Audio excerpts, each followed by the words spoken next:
So students, जो next topic है आपका वो है सुपरपोजिशन प्रिंसिपल या प्रिंसिपल ऑफ सुपरपोजिशन। क्या स्टेट करता है? बहुत ही सिंपल सा स्टेटमेंट है। अगर कोई चार्ज Q1 है और उसके आसपास Q1 पे आप फोर्स निकाल रहे हो और उसके आसपास बहुत सारे चार्जेस हैं, Q2 है, Q3 है, Q4 है, तो Q2 की वजह से जो फोर्स लगेगा, यहाँ पे Q2 है हुआ, Q2 की वजह से जो फोर्स लगेगा, सबके दोनों का नेचर सेम मान लेते हैं, तो वो फोर्स होगा F12, मतलब Q1 पे फोर्स ड्यू टू Q2 और ये अवे होगा। That is force on Q1 due to Q2। Similarly Q3 पे जो फोर्स लगेगा वो होगा Q1 पे जो फोर्स लगेगा ड्यू टू Q3 वो होगा F13, force on 1 due to 3, और Q1 पे जो Q4 की वजह से फोर्स लगेगा वो होगा F14, force on 1 due to 4, और Q1 पे Q5 की वजह से जो लगेगा वो होगा F15, force on 1 due to 5। तो इस तरीके से सारे फोर्सेस है। अब हर एक फोर्स का डायरेक्शन अलग अलग है, तो जो नेट फोर्स होगा इन सब के कारण वो वेक्टर सम होगा, ना कि अलजेब्रिक सम। वेक्टर तरीके से आप ऐड करोगे, वेक्टर का एडिशन आप जानते हो, because force is a vector quantity, और इसी को हम बोलते हैं principle of superposition. So principle of superposition ये कहता है कि net force on any one charge is vector sum of forces due to all other charges. तो सिंपली आपको वेक्टर एडिशन करना है। इसे एग्जांपल्स के थ्रू हम थोड़ा डिटेल में देखते हैं। आई होप आपने इसको लिख लिया होगा, अगर नहीं लिखे हैं तो लिखते जाइए। नोट्स आपका बहुत ही यूजफुल होगा, लास्ट में रिवीजन के लिए वही काम करेगा। तो देखिए एक क्वेश्चन के थ्रू समझते हैं। क्वेश्चन है आपका ABC is an equilateral triangle of side A, triangle of side A and charges Q are kept at each corner as shown in the figure. Figure मैं आपके लिए बना रहा हूं। Find net force and any one charge. तो देखिए एक blank slide में मैं फिगर भी बनाता हूं तो और वहीं पे सॉल्यूशन भी करूंगा। तो अगर आपको ट्राई करना है ये क्वेश्चन तो आप वीडियो को पॉज करके ट्राई कीजिएगा।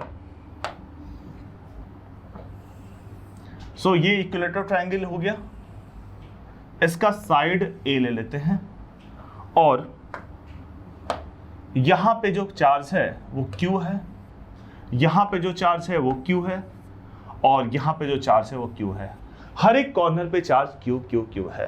ये A हो गया, ये B हो गया और ये C हो गया। इसका साइड A है। आपको नेट फोर्स ऑन C निकालना है। Find net force on C। सो देखिए कैसे कैसे करेंगे। पहले तो अगर आपको ट्राई करना है तो आप पॉज कीजिए एंड ट्राई कीजिए। अब C पे जो चार्ज Q है वहां पे नेट फोर्स निकालने के लिए C पे फोर्स लगाने वाला कौन है? A है और B है। अब जैसे हमने देखा था कि Q1 पे फोर्स लगाने वाला Q2 था तो उसे हमने कहा F12, force on 1 due to 2। जब Q3 था तो उसे हमने कहा F13, force on 1 due to 3। तो इसी तरीके से C पे हम नेट फोर्स लगा देख रहे हैं, और C पे नेट फोर्स लगाने वाला ये C है, C पे फोर्स लगाने वाला A भी है और B भी है। तो C पे जो A की वजह से फोर्स होगा वो इधर की ओर होगा, FCA। नेचर सेम है, सेम मैग्नीट्यूड के चार्जेस हैं। FCA, force on C due to A, और दूसरा जो B की वजह से होगा वो होगा FCB, force on C due to B। और ये एंगल आपका 60 डिग्री का है, बिकॉज इक्विलेटरल ट्रायंगल है, तो ये एंगल भी 60 डिग्री का ही होगा। दोनों एंगल 60 डिग्री के होंगे। अब सबसे पहले हम लोग FCA और FCB का वैल्यू निकालते हैं, देन इस क्वेश्चन को फर्दर सॉल्व करते हैं। तो देखिए FCA, force on C due to A। आपको फोर्स का फॉर्मूला पता है कूलम्स लॉ के हिसाब से, K Q1 Q2 by R square. R is the distance, तो C और A के बीच में डिस्टेंस है small a, side of the triangle के बराबर। तो ये होगा आपका K Q square by A square. ये FCA का वैल्यू होगा। दूसरा FCB की बात करते हैं, तो FCB, force on C due to B, ये होगा K Q square by A square. So ये भी F हो गया, ये भी F हो गया। अब देखिए ये F हुआ, ये F हुआ, एंगल आपका 60 डिग्री है। तो हमें नेट फोर्स निकालना है, और जैसा कि प्रिंसिपल ऑफ सुपरपोजिशन कहता है कि नेट फोर्स जो होगा, ये C पॉइंट पे जो नेट फोर्स होगा, C पॉइंट पे जो चार्ज रखा है Q, उस पे जो नेट फोर्स होगा वो vector sum of forces due to all other charges, मतलब इनका वेक्टर सम के बराबर होगा। तो हम इनका वेक्टर एडिशन करेंगे। वेक्टर एडिशन हमने पढ़ रखा है, रिजल्टेंट निकालना। तो नेट फोर्स कहीं यहां बीच में लाई करेगा, ये होगा नेट फोर्स, और इस नेट फोर्स की जो वैल्यू होगी वो हम कैलकुलेट करते हैं एफ नेट, ये होगा under root F square plus F square plus 2f square cos 60, because resultant का फॉर्मूला होता है A square plus B square plus 2ab cos theta. तो उसी तरीके से यहां पे होगा F square plus F square plus 2f square cos 60। Cos 60 का वैल्यू आप लोग जानते हो 1/2 होता है, तो ये आएगा आपका F square plus F square plus F square. Cos 60 1/2 होता है, तो 1/2 से 2 कैंसिल आउट होने के बाद ये आपके पास आएगा 3f square, because cos 60 is equal to 1/2। तो इसको अगर आप सॉल्व करते हो तो ये आएगा √3 इंटू एफ, और f का वैल्यू ऑलरेडी हमने निकाल रखा है। इनफैक्ट f इसको बोला है के Q square by A square को f बोला है, सो नेट फोर्स आपके पास होगा √3 K Q square by A square, this is square K Q square by A square. I hope आपको समझ में आ गया होगा ये क्वेश्चन। सो देखिए, एक तो हमने नेट फोर्स बेसिक तरीके से निकाला A square plus B square plus 2ab cos theta. यहाँ पे इस चैप्टर में आपको ऐसा मिलेगा, इस चैप्टर में और ग्रेविटेशन में भी, कि बहुत सारे केसेस में फोर्स इक्वल होंगे, और जब फोर्स इक्वल होंगे, दो फोर्सेस इक्वल होंगे, तो ऑब्जेक्टिव क्वेश्चंस करने के लिए, एमसीक्यू करने के लिए आपको सीधा एक फॉर्मूला मैं बताता हूं कि जब दो फोर्सेस इक्वल होंगे तब रिजल्टेंट कैसे निकालेंगे। तो देखिए, जब दो फोर्सेस इक्वल होंगे तो रिजल्टेंट का फॉर्मूला आप सीधे 2f cos θ/2 लिख दो। थीटा जो है वो दो फोर्सेस के बीच में एंगल है। यहां पे भी आप ये फॉर्मूला लगा के सॉल्व कर सकते थे, यहां पे भी ये फॉर्मूला लगा के सॉल्व कर सकते थे। करके मैं आपको दिखा रहा हूं, आई होप आपने लिख लिया होगा ये। सो देखिए, रिजल्टेंट, और ये आया कहां से? रिजल्टेंट जो है आपका वो होता है 2f cos θ/2। पूछते भी है कि ये आया कहां से, तो इसका प्रूफ तो हम वेक्टर में देख लेंगे। वेक्टर्स में हमने देखा चैप्टर वेक्टर में, ठीक है। तो रिजल्टेंट 2f cos θ/2 होता है। अब इसमें अप्लाई करके देखते हैं, यहां पे थीटा दे रखा है 60 डिग्री, तो रिजल्टेंट हो जाएगा आपका 2 इंटू एफ इंटू cos 60/2, मतलब कि cos 30 डिग्री। और cos 30 आपको पता है क्या होता है? cos 30 होता है 2 इंटू एफ इंटू cos 30 होता है आपका √3/2। सो ये आ जाएगा आपके पास f√3, राइट। सो आप सीधे f√3 निकाल लिए। तो यहां पे ये रिजल्ट आपको याद रखना है कि अगर दो वेक्टर्स इक्वल होंगे तो रिजल्टेंट 2f cos θ/2 होगा। यहां पे हमने अप्लाई करके भी देख लिया। इसके अलावा जैसे आपका 60 डिग्री का एंगल मिला था, तो कुछ एंगल्स से जो इंपॉर्टेंट एंगल्स से जो बार बार मिलते हैं वो है 120 डिग्री, 90 डिग्री और 60 डिग्री। तो हम इसके रिजल्ट को ऐसे याद रखेंगे 120 डिग्री, 90 डिग्री और 60 डिग्री को, कि अगर 120 डिग्री होगा, 90 डिग्री होगा और 60 डिग्री होगा, तो 120 डिग्री पे जो आपका रिजल्टेंट होगा वो होगा f√1, 90 पे f√2 और 60 पे f√3। तो हमें बेसिकली √1 लिखने की जरूरत नहीं थी, बट मैंने लिख दिया ताकि आपको याद रहे √1, √2, √3, 120, 90, 60 इस ऑर्डर में, ठीक है। तो ये अगर याद रहेगा तो आप और जल्दी कर सकते हो एमसीक्यू, थोड़ा सा हेल्पफुल होगा। अदरवाइज आप निकाल भी सकते हो, 2f cos θ/2 से भी निकालना कोई ज्यादा बड़ी बात नहीं है। तो इसको भी आप लिख लीजिए, ये पॉइंट भी लिख लीजिए यहाँ पे, 120 पे f√1, 90 पे f√2, 60 पे f√3। और जब भी कुछ शॉर्ट फॉर्म पढ़े, वैसे तो शॉर्ट फॉर्म जनरली अवॉइड करना चाहिए, बट यूजुअली हेल्पफुल हो जाता है, बिकॉज एग्जाम में टाइम हमेशा कम होता है।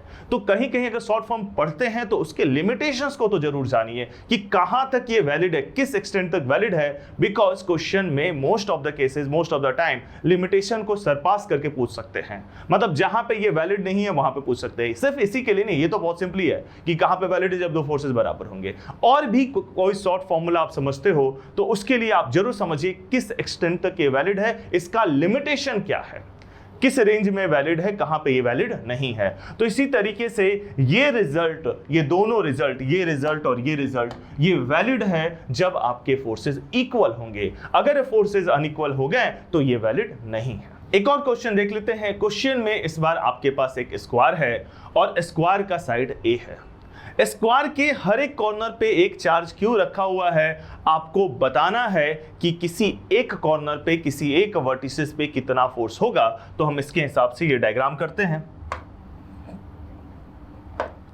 तो ये हमारा स्क्वायर हो गया जिसका साइड ए है, ए बी सी डी, ये स्क्वायर हुआ, A B C D square of side A. और इसके हर एक कॉर्नर पे मैं चार्ज क्यू रख देता हूं, क्यू क्यू क्यू क्यू। आपको बताना है कि सी पे जो चार्ज क्यू रखा हुआ है उस पे कितना फोर्स लगेगा। तो देखिए फोर्स लगाने वाले कौन कौन से, फोर्स लगाने वाला ए है, बी है और डी है। जो नेचर सेम है तो हम देखेंगे कौन कौन किस डायरेक्शन में फोर्स लगाएगा। जो बी फोर्स लगाएगा ना वो नीचे की ओर लगाएगा, उसको हम बोलेंगे F C B, force on C due to B. जो डी लगाएगा वो इधर की ओर लगाएगा, इसको हम बोलेंगे F C D, force on C due to D. अब देखिए ये साइड ए है, ये साइड ए है, तो ये side by Pythagoras theorem a√2 होगा। बाई पाइथागोरस थ्योरम आप निकाल सकते हैं ए स्क्वायर प्लस ए स्क्वायर प्लस ए स्क्वायर 2a स्क्वायर cos 90 तो 0 होता है, तो a√2 आएगा। आपको पता भी होगा, सिंपल सा स्क्वायर का कंसेप्ट है। तो ये इधर की ओर जो फोर्स लगाएगा वो फोर्स होगा FCA। तो 3 फोर्सेस हैं यहाँ पे, पहले क्या थे 2 फोर्सेस थे, अब कितने हैं 3 फोर्सेस है। तो पहले तो सबका वैल्यू निकालते हैं। सबसे पहले निकालते हैं FCB, force on C due to B। ये होगा आपका K का वैल्यू मतलब 1/4πε0 KQ² A², ये होगा। उसके बाद हम निकालते हैं FCD, ये होगा आपका KQ² A²। उसके बाद हम निकालते हैं FCA, ये होगा KQ² A²। सो इसे a√2 सॉरी,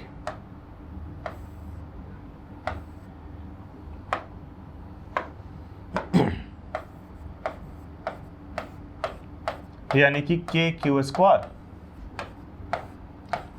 2a², इसे मैं F बोलता हूं, तो ये भी F होगा और ये F/2 होगा।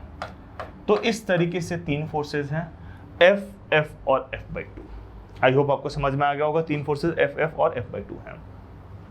अब देखिए इन तीनों फोर्सेस के बारे में हम बात करते हैं। तो एक फोर्स है आपका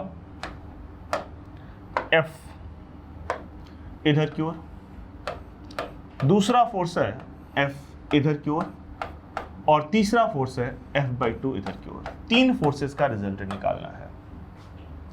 सबसे पहले हम इन दोनों का रिजल्टेंट निकाल रहे हैं। ये ड्यू टू B है, ये FCB है, ये FCD है, तो उस रिजल्टेंट को मैं बोलूंगा R1। तो let R1 be the resultant of FCB and FCD। ठीक है, तो R1 मान लेते हैं, सॉरी R1 रिजल्टेंट है FCB और FCD का। तो R1 किधर की ओर काम करेगा, R1 इधर की ओर काम करेगा। Let R1 be resultant of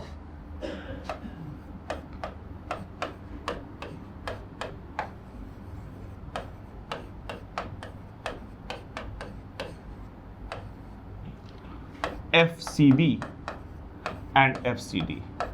तो R1 का वैल्यू कितना होगा, R1 का वैल्यू होगा F√2। अब F√2 डायरेक्ट कैसे लिख दिया मैंने, बिकॉज ये दोनों फोर्सेस बराबर है, इनके बीच में एंगल 90 डिग्री है। और वैसे अगर स्कूल एग्जाम में आएगा तो R1 आप ऐसे कैलकुलेट करोगे, F² plus F² plus 2F² cos 90। cos 90 तो 0 होता है, तो ये पूरा पैरामीटर ही 0 हो जाएगा, यानी R1 is equal to F√2। तो R1 आपका F√2 हो जाएगा। सो इसलिए मैंने R1 को F√2 लिख दिया सीधे। ठीक है, तो R1 आपका F√2 हो गया। अब अगर आपके पास R1 आ गया F√2, तो अब क्या केस बनता है वो भी देखते हैं। आई होप आपने इसको लिख लिया होगा। तो इस लाइन में एक काम कर रहा R1 जो कि है F√2, बिल्कुल 45 डिग्री पे काम करेगा, बिकॉज दोनों फोर्सेस बराबर हैं, तो जो रिजल्टेंट है वो बिल्कुल बीच से पास करेगा। और दूसरा जो वैल्यू होगा वो होगा F/2। तो जो नेट फोर्स है F नेट वो है R1 प्लस F/2। R1 कितना है आपका, R1 है F√2 के बराबर प्लस F/2। तो F कॉमन ले लिया हमने, ये होगा √2 प्लस 1/2। सो नेट फोर्स यानी कि K² by A² 1√2 plus 1/2, that is your answer. I hope आपको ये क्वेश्चन समझ में आ गया होगा। सो ये दोनों क्वेश्चन सुपरपोजिशन प्रिंसिपल के थे। आगे बढ़ते हैं हम नेक्स्ट टॉपिक की तरफ।